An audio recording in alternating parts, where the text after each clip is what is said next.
அஸ்ஸலாமு அலைக்கும் வரஹ்மத்துல்லாஹி வரகாத்துஹு. Hello everyone, welcome back to our channel சஜாக்கோ. இன்னைக்கு நம்ம சேனலில் என்ன வீடியோ பார்க்க போகிறோன்னா, பெருநாள் சமயங்களில் எல்லார் வீட்லையும் செய்யக்கூடிய பொரிச்ச ரொட்டியோடைய ரெசிபியை தான் இன்னைக்கு நான் உங்கள் கூட ஷேர் பண்ணிக்க போகிறேன். வாங்க எப்படி செய்கிறதுன்னு பார்த்துடலாம். மைதா மாவு, முட்டை, சீனி, உப்பு அண்டு தண்ணி எடுத்து வச்சுருக்கேன். தாராளமாக மாவு பிசைகிற மாதிரி அகலமான ஒரு பாத்திரத்தில் மாவை கொட்டி வச்சுக்கோங்க. இப்போ நம்ம நெய்யை சூடு பண்ணி எடுத்துக்கலாம். நெய் ஊற்றும் போது நெய் செதறாமல் இருக்கிறதுக்காக வேண்டி மாவுடைய நடுப்பகுதியில் நான் சின்னதாக ஒரு பள்ளம் நோண்டி வச்சுக்கிறேன். நெய்யை ஆட் பண்ணுறதுனால பொரிச்ச ரொட்டி ரொம்பவே டேஸ்டியாகவும் கிறிஸ்பியாகவும் இருக்கும். நெய்யை ஊற்றின உடனே சடனாக கையை வச்சு மாவை பிசைஞ்சிடாதீங்க. ஒரு ஸ்பூனை யூஸ் பண்ணி கிளறி விடுங்க, அல்லது கை பொறுக்கிற அளவுக்கு சூடு வந்ததுக்கு அப்புறமா நீங்கள் கையை யூஸ் பண்ணி கிளறி விடலாம். கட்டி இல்லாமல் உதிரியாக இந்த மாதிரி கிளறி வச்சுக்கோங்க. இந்த பொரிச்ச ரொட்டியை பார்த்தீங்கன்னா பெருநாளைக்கு 1 or 2 days முன்னாடியே எங்கள் வீட்டில் நாங்கள் செஞ்சு வச்சுடுவோம். ஸோ தட் ஈதுடைய டாஸ்கில் ஒரு பெரிய டாஸ்க்கு கம்ப்ளீட் பண்ண மாதிரியான ஒரு சாட்டிஸ்ஃபேக்ஷன் கிடைக்கும். சிலர் பார்த்தீங்கன்னா முட்டை ஆட் பண்ணுவாங்க, ஒரு சிலருக்கு முட்டை ஆட் பண்ணுறது பிடிக்காது. ஸோ இது உங்களுடைய சாய்ஸ் தான், நீங்கள் தேவைப்பட்ட ஆட் பண்ணிக்கோங்க, அதர்வைஸ் ஸ்கிப் பண்ணிடுங்க. இப்போ நான் ஒரு முட்டை ஆட் பண்ணி நல்லா அந்த மாவு கூட மிக்ஸ் பண்ணிக்கிறேன். பெருநாள் சமயங்களில் காலை பசியாரை சாப்பிடும் போது பொரிச்ச ரொட்டி இல்லாத வீடே இருக்காது. எல்லார் வீட்லையுமே பொரிச்ச ரொட்டி கண்டிப்பாக செய்வாங்க. இந்த பக்ரீத் பலகாரம் கொஞ்ச நாளைக்கு கெட்டு போகாம கிறிஸ்பியா இருக்கும். இப்போ நம்ம தண்ணி ஆட் பண்ணி மாவு பிசைய ஆரம்பிச்சிடலாம். ஒரே அடியா எல்லா தண்ணியும் ஊத்திடக்கூடாது, கொஞ்சம் கொஞ்சமாக தான் நம்ம தண்ணி ஆட் பண்ணணும். உங்ககிட்ட பவுடர் சால்ட் இருந்தா பிகினிங் ஸ்டேஜ்ல நீங்க மாவுல ஆட் பண்ணி அதை மிக்ஸ் பண்ணிக்கலாம். என்கிட்ட கல் உப்பு தான் இருக்குது. ஸோ தட் நான் வந்து தண்ணியில் அதை கரைச்சிக்க போறேன். தண்ணியில் கிறிஸ்டல் சால்ட் டிசால்வ் ஆகுற வரைக்கும் நல்லா மிக்ஸ் பண்ணிக்கோங்க. இது கூடவே நான் சீனியும் ஆட் பண்ணி நல்லா மிக்ஸ் பண்ணிக்கிறேன்.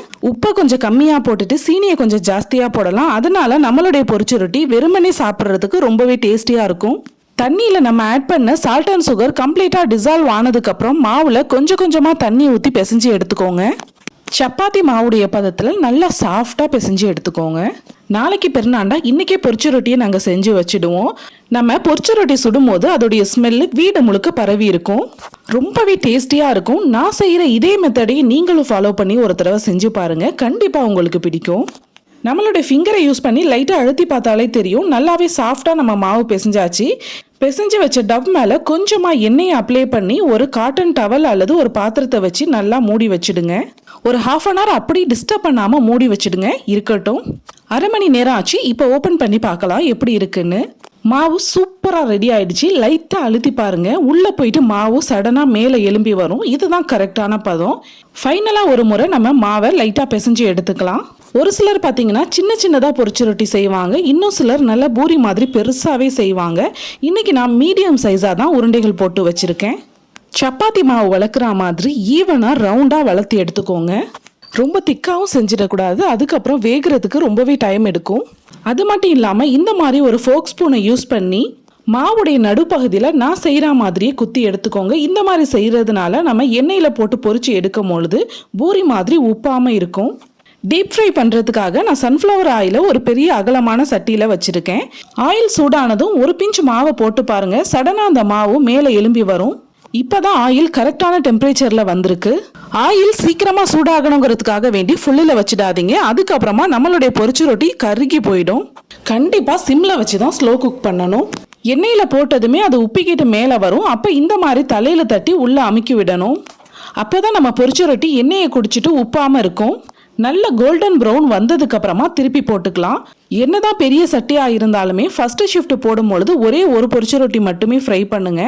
அடுத்தடுத்த பேட்ச்ல 2-3 பொரிச்ச ரொட்டி நம்ம எடுத்துக்கலாம். ஸ்வீட் அண்ட் கிறிஸ்பியான பொரிச்ச ரொட்டி ரெடி ஆயிடுச்சு. இப்போ நான் அதை உடைச்சு காட்டுறேன், எப்படி இருக்குன்னு மட்டும் பாருங்க.